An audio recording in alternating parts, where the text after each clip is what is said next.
ગર્ભવતી ચુડેલનો બદલો ભયાનક ગુજરાતી સ્ટોરી। ગુજરાતના એક ગામમાં એક જૂની હવેલી હતી જ્યાં કોઈ રહેતું નહોતું। લોકો કહેતા કે રાત્રે ત્યાં એક ગર્ભવતી ચુડેલ દેખાતી હતી।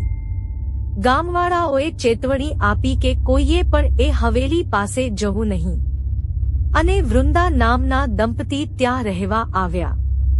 વૃંદા 7 મહિનાની ગર્ભવતી હતી।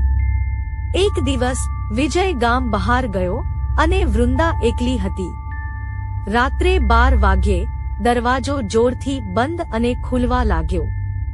આરસામાં તેણે જોયું એક કાળી છાયા ઊભી હતી, લાંબા વાળ, લાલ આંખો અને ફાટેલા કપડાં।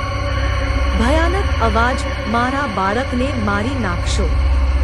ફરશ પર લોહીના પગલાં અને દિવાલ પર લોહીના નિશાન। વૃંદા ગભરાઈ ગઈ અને બૂમ પાડી। એ જ સમયે વિજય અને ગામવાળા ત્યાં પહોંચ્યા। ગામના વડીલોએ કહેલું કે 100 વર્ષ પહેલા એક સામંતે પત્નીને જીવતી બળી દીધી હતી, કારણ કે તે દીકરીને જન્મ આપવા જઈ રહી હતી।